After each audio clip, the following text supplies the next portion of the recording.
ओम शांति। 24/7/2022। आज अव्यक्त बाप दादा के महावाक्य सुनेंगे। सार है, हर कर्म में ऑनेस्टी माना ईमानदारी का प्रयोग करना ही तपस्या है। आज बाप दादा चारों ओर के सर्व तपस्वी कुमार और तपस्वी कुमारियों में तपस्या की विशेष निशानी देख रहे हैं। तपस्वी आत्मा की विशेषताएं पहले भी सुनाई हैं, आज और विशेषता सुना रहे हैं। तपस्वी आत्मा अर्थात सदा ओनेस्ट आत्मा। ओनेस्टी ही तपस्या की विशेषता है। बाबा कहते जो आत्मा जितनी ईमानदारी है उतना ही वह तपस्वी है। ओनेस्ट आत्मा अर्थात हर कर्म में श्रीमत में चलने में ओनेस्ट होगी। ओनेस्ट अर्थात वफादार और ईमानदार। श्रीमत में चलने के ओनेस्ट अर्थात वफादार। ओनेस्ट आत्मा स्वतः ही हर कदम श्रीमत के इशारे प्रमाण उठाती है। उनका हर कदम ऑटोमेटिक श्रीमत के इशारे पर ही चलता है। जैसे साइंस की शक्ति द्वारा कई चीज़ें इशारे से ऑटोमेटिक चलती है, चलाना नहीं पड़ता। चाहे लाइट द्वारा, चाहे वाइब्रेशन द्वारा स्विच ऑन किया और चलता रहता है। लेकिन साइंस की शक्ति विनाशी होने के कारण अल्पकाल के लिए चलती है। अविनाशी बाप के साइलेंस की शक्ति द्वारा इस ब्राह्मण जीवन में सदा और स्वतः ही सहज चलते रहते हैं। ब्राह्मण जन्म मिलते ही दिव्य बुद्धि में बाप दादा ने श्रीमत भर दी।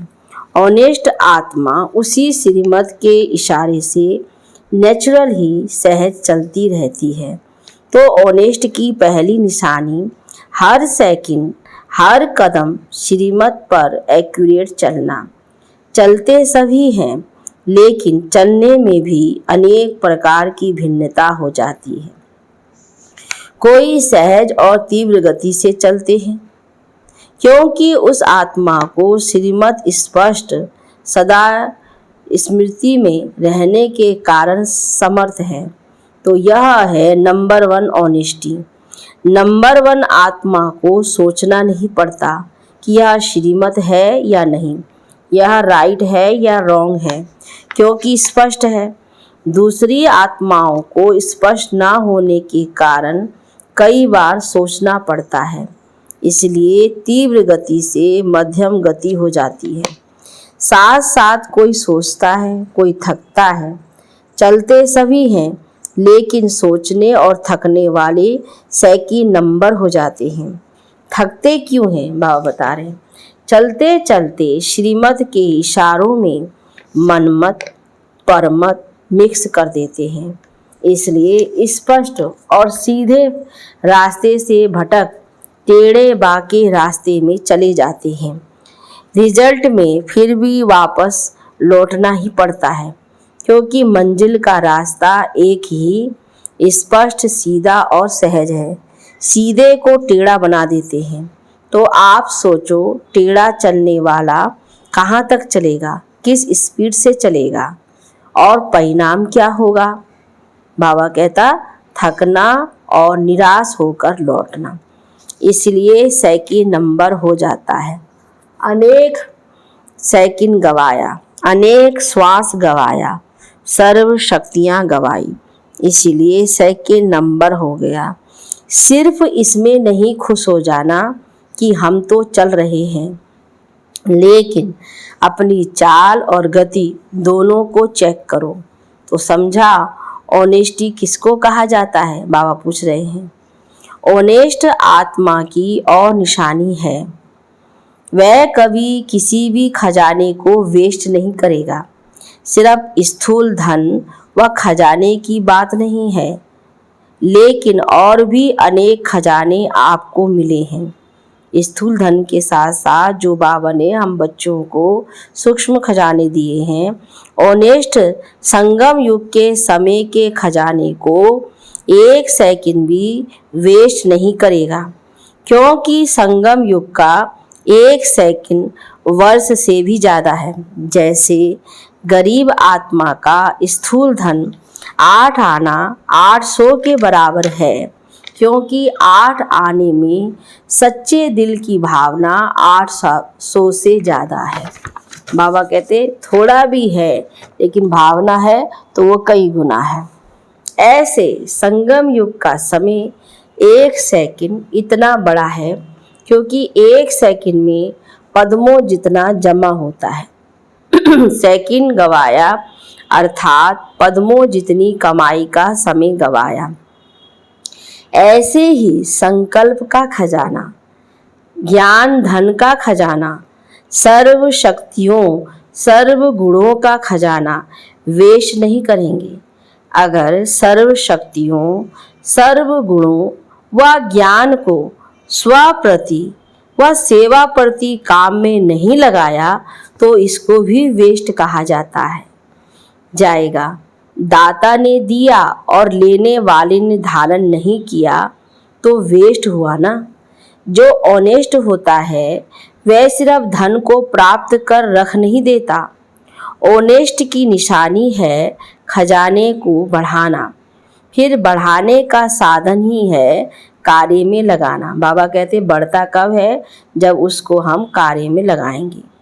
अगर ज्ञान धन को भी समय प्रमाण सर्व आत्माओं के प्रति या स्व की उन्नति के प्रति यूज नहीं करते हो तो खजाना कभी भी बढ़ेगा नहीं। ऑनेस्ट मैनेजर या डायरेक्टर उसको कहा जाता है जो कोई भी कार्य में प्रॉफिट करके दिखाए, नाफा करके दिखाए, बढ़ा के दिखाए, प्रगति करके दिखाए। ऐसे ही संकल्प के खजाने को, गुणों को, शक्तियों को कार्य में लगाकर प्रॉफिट करने वाले हैं या वेस्ट करने वाले हैं? बाबा पूछते हैं। ऑनेस्ट की निशानी है वेस्ट नहीं करना, प्रॉफिट करना। अपना तन, मन और स्थूल धन, ये तीनों ही बाप का दिया हुआ खजाना है। आप सबने तन, मन, धन व वस्तु जो भी थी वो अर्पण कर दी।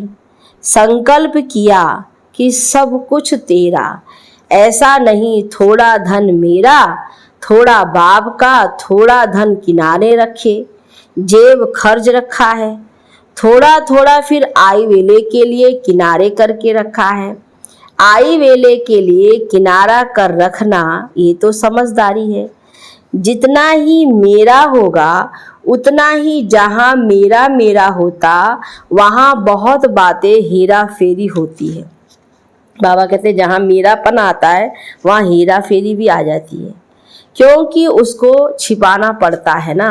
भक्ति मार्ग वाले भी समझते हैं ये मेरे मेरे का फेरा है, इसलिए जब सब कुछ तेरा कह दिया तो कोई भी तन, मन या धन, वस्तु, सिर्फ धन नहीं लेकिन वस्तु भी धन है। वस्तु बनती किससे है? धन से ही बनती है ना। तो कोई भी वस्तु, कोई भी स्थूल धन, कोई भी मन से संकल्प और तन से व्यर्थ कर्म करना या व्यर्थ समय गंवाना तन द्वारा यह भी वेस्ट में गिना जाएगा। तो ऑनेस्ट तन को भी व्यर्थ के तरफ नहीं लगाते। बाबा कहते जो ऑनेस्ट आत्मा होती है वो तन को भी व्यर्थ की तरफ नहीं लगाते, संकल्प को भी वेस्ट में नहीं लगाते। जहाँ भी रहते हो, चाहे प्रवृत्ति वाले हैं, चाहे सेंटर वाले हैं, चाहे मधुवन वाले हैं, सबका तन, मन, धन बाप का है। वह प्रवृत्ति वाले समझते हैं कि हम समर्पण तो है नहीं तो मेरा ही है, नहीं, या तो बाप की अमानत है। तो ऑनेस्टी अर्थात अमानत में कभी भी ख़यानत नहीं करें, यानी वेस्ट करना अर्थात अमानत में ख़यानत करना। ऑनेस्ट की निशानी वह अमानत में कभी भी ख़यानत कर नहीं सकता। छोटी सी वस्तु को भी वेस्ट नहीं करेगा। कई बार अपनी बुद्धि के अलबेलेपन के कारण व शरीर द्वारा कार्य में अलबेलेपन के कारण छोटी छोटी वस्तु वेस्ट भी हो जाती है। फिर यह सोचते हैं कि मैंने यह जानबूझ कर नहीं किया, लेकिन हो गया। अर्थात अलबेलापन, चाहे बुद्धि का हो चाहे शरीर के मेहनत का अलबेलापन हो, दोनों प्रकार का अलबेलापन वेस्ट कर देता है। तो वेस्ट नहीं करना है, एक से 10 गुना बढ़ाना है, ना कि वेस्ट करना है। जिसको बाप दादा सदा एक स्लोगन में कहते हैं, कम खर्चा बाला नसीब। खर्चा कम करे, नाम बाला ज़्यादा हो। ये है बढ़ाना और वह है गंवाना। ओनेस्ट अर्थात तन मन और धन को सदा सफल करने वाला, यह है ओनेस्ट आत्मा की निशानी। तो तपस्वी अर्थात यह सब ऑनेस्टी की विशेषताएं हर कार्य में प्रयोग में आवे। ऐसे नहीं कि समाया हुआ तो सब है, जानते तो सब है, लेकिन नहीं। तपस्या योग का अर्थ ही है प्रयोग में लाना। अगर इन विशेषताओं को प्रयोग में नहीं लाते तो प्रयोगी नहीं, तो योगी भी नहीं। यह सब खजाने बाप दादा ने प्रयोग करने के लिए दिए हैं, और जितना प्रयोगी बनेंगे तो प्रयोगी की निशानी है प्रगति। अगर प्रगति नहीं यानी उन्नति नहीं तो प्रयोगी नहीं। कई आत्माएं ऐसे अपने अंदर समझती भी हैं कि ना आगे बढ़ रहे हैं ना पीछे हट रहे हैं, जैसे हैं वैसे ही हैं। और कई ऐसे भी कहते हैं कि शुरू में बहुत अच्छे थे, बहुत नशा था, अभी नशा कम हो गया है। तो प्रगति हुई या क्या हुआ? उड़ती कला हुई या ठहरती कला हुई? तो प्रयोगी बनो। ऑनेस्टी का अर्थ ही है प्रगति करने वाले, प्रयोगी। ऐसे प्रयोगी बने हो या अंदर समा कर रखते हो कि खजाना अंदर ही रहे, ऐसे ऑनेस्ट हो। जो ऑनेस्ट होता है उसके ऊपर बाप का, परिवार का, स्वतः ही दिल का प्यार और विश्वास होता है। विश्वास के कारण फुल अधिकार उसको दे देते हैं। ऑनेस्ट आत्मा को स्वतः ही बाप का व परिवार का प्यार अनुभव होगा। बड़ों का चाहे छोटों का चाहे सामान वालों का विश्वास पात्र अनुभव होगा। ऐसे प्यार के पात्र व विश्वास के पात्र कहाँ तक बने हैं, यह भी चेक करो। ऐसे चलाओ नहीं कि इसके कारण मेरे में विश्वास नहीं है, तो मैं विश्वास पात्र कैसे बनूं? अपने को पात्र बनाओ। कई बार ऐसे कहते हैं कि मैं तो अच्छा हूँ, लेकिन मेरे में विश्वास नहीं है। फिर उसके कारण लंबे चौड़े सुनाते हैं। वह तो अनेक कारण बताते भी हैं और कई कारण बनते भी हैं, लेकिन ऑनेस्टी दिल की, दिमाग की भी ऑनेस्टी चाहिए। बाबा कहते हैं दिल के साथ साथ हमारा दिमाग बुद्धि भी ऑनेस्टी होना चाहिए, नहीं तो दिमाग से नीचे ऊपर बहुत करते हैं। तो दिल की भी ऑनेस्टी, दिमाग की भी ऑनेस्टी। अगर सब प्रकार की ऑनेस्टी है तो ऑनेस्टी अविश्वास वाले को आज नहीं तो कल विश्वास में ला ही लेगी। अगर हम ऑनेस्टी हैं दिल से दिमाग से, तो कोई ऐसी अविश्वास वाली आत्मा भी है तो बाबा कहते हैं फिर धीरे धीरे कल को विश्वास वाले भी हो जाएंगे, विश्वास करने लगेंगे। जैसे कहावत है ना, सत्य की नाव डूबती नहीं है लेकिन डगमग होती है। तो विश्वास की नाव सत्यता है, ऑनेस्टी है तो डगमग होगी, लेकिन अविश्वास पात्र बनना अर्थात डूबेगी नहीं। इसलिए सत्यता की हिम्मत से विश्वास पात्र बन सकते हो। पहले सुनाया था ना कि सत्य को सिद्ध नहीं किया जाता है, सत्य स्वयं में ही सिद्ध है। सिद्ध नहीं करो लेकिन सिद्धि स्वरूप बन जाओ। तो समय के गति के प्रमाण अभी तपस्या के कदम को सहज और तीव्र गति से बढ़ाओ। समझा? तपस्या वर्ष में क्या करना है? अभी भी कुछ समय तो पड़ा है। इन सब विधियों को स्वयं में धारण कर सिद्धि स्वरूप बनो। अच्छा, ऐसे सर्व ऑनेस्ट आत्माओं को सदा सर्व खजानों को कार्य में लाते आगे बढ़ाने वाली आत्माओं को सदा तन मन धन को यथार्थ विधि से कार्य में लगाने वाली आत्माओं को सदा अपने को विश्वास और प्यार के पात्र बनाने वाली आत्माओं को सदा वेस्ट को बेस्ट में परिवर्तन करने वाली श्रेष्ठ आत्माओं को देश विदेश में दूर बैठे हुए भी समीप सम्मुख बैठी हुई आत्माओं को बाप दादा का याद प्यार और नमस्ते। अच्छा, मीठे मीठे सिकी लदे बच्चों प्रति माता पिता बाप दादा का याद प्यार और गुड मॉर्निंग।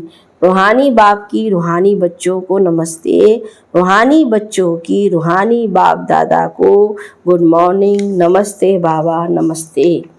दादी जी से, बाप की सृष्टि में भी आप हैं और दृष्टि में भी आप हैं। अपनी सखी जनक को याद प्यार भेजो, यही कहना कि शरीर और सेवा दोनों को संभालने का बैलेंस रखे। दादी जी से बाबा कह रहे हैं कि यह संदेश भेजना है कि दोनों का बैलेंस रखे, अटेंशन रखना, क्योंकि आगे भी समय नाजुक आएगा। शरीर नाजुक होते जाएंगे और सेवा अधिक होती जाएगी। अभी शरीर से बहुत काम लेना है। अच्छा, वरदान में है, मेरे मेरे को समाप्त कर पुरानी दुनिया से मरने वाले। बाबा कहते मेरे मेरे को समाप्त कर पुरानी दुनिया से मरने वाले निर्भय व ट्रस्टी भव। बाबा बोले, लोग मरने से डरते हैं और आप तो हो ही मरे हुए। नई दुनिया में जीते हो, पुरानी दुनिया से मरे हुए हो, तो मरे हुए को मरने से क्या डर? वह तो स्वतः निर्भय होंगे ही। लेकिन यदि कोई भी मेरा मेरा होगा तो माया बिल्ली म्याऊं म्याऊं करेगी। लोगों को मरने का, चीज़ों का या परिवार का फिक्र होता है। आप तो ट्रस्टी हो, ये शरीर भी मेरा नहीं, इसलिए न्यारे हो, जरा भी किसी में लगाव नहीं। स्लोगन में है, अपनी दिल को ऐसा विशाल बनाओ जो स्वप्न में भी हद के संस्कार इमर्ज ना हो। बाबा कहते दिल ऐसा विशाल होगा तो स्वप्न में भी हद के संस्कार इमर्ज नहीं होंगे। अच्छा, ओम शांति शांति शांति।